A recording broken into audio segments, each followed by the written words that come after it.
വിശ്വസ്തതയ്ക്ക് മുമ്പിൽ ശത്രുതയ്ക്കൊരു സ്ഥാനവുമില്ല എന്ന് പഠിപ്പിച്ചു തന്നൊരു കഥ.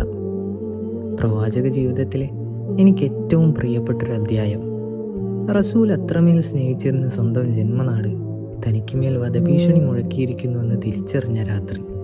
എത്രയും പെട്ടെന്ന് തന്നെ യസ്രിബിലേക്ക് ഹിജറ പോകുവാനായി പടച്ചവനിൽ നിന്നും കൽപ്പന ഇറങ്ങിയ അതേ രാത്രി സ്വന്തം ജന്മനാടിനോട് വിട പറയാനായി ഒരുങ്ങി നിൽക്കുന്ന പ്രവാചകൻ അവിടുത്തെ ജനങ്ങൾ തന്നിൽ വിശ്വസിച്ചേൽപ്പിച്ചിരുന്ന കുറച്ച് സൂക്ഷിപ്പ് മുതലുകൾ അലി റളിയല്ലാഹുവിൻ്റെ കൈകളിൽ വെച്ചുകൊണ്ട് പറഞ്ഞു, ഈ കാണുന്നതെല്ലാം മക്കയിലെ ജനങ്ങളുടേതാണ്. ഞാൻ പോയതിനു ശേഷം ഇവയൊക്കെയും അതിൻ്റെ യഥാർത്ഥ ഉടമസ്ഥർക്ക് നീ തിരികെ നൽകുക. കാരണം ഇന്നുവരെയും എന്നെ സത്യസന്ധനെന്ന് വിളിച്ച നാവുകൾ നാളെ എനിക്കെതിരെ മോശമായി വല്ലതും വിളിക്കുമോ എന്ന് ഞാൻ ഭയപ്പെടുന്നു അലിയെ. സുബ്ഹാനല്ലാഹ്. പ്രയാസഘട്ടങ്ങളിലും ധാർമ്മിക മൂല്യം എങ്ങനെ കാത്തു സൂക്ഷിക്കണമെന്ന് പഠിപ്പിച്ചു തരുന്ന ഇതിലും മികച്ചൊരു അധ്യാപനം വേറെ ഉണ്ടാവില്ല.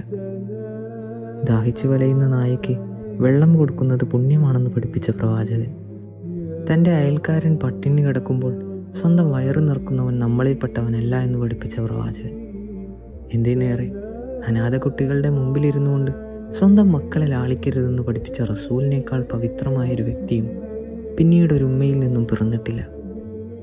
അതുകൊണ്ടാണല്ലോ റബ്ബ് സുബ്ഹാനഹു വ തആല നമ്മളോട് പറഞ്ഞത്, ലഖദ് കാന ലക്കും ഫീ റസൂലില്ലാഹി ഉസ്വത്തുൻ ഹസന. തീർച്ചയായും നബി സല്ലല്ലാഹു അലൈഹി വസല്ലം തങ്ങളിൽ നിങ്ങൾക്ക് ഉത്തമ മാതൃകയുണ്ട്.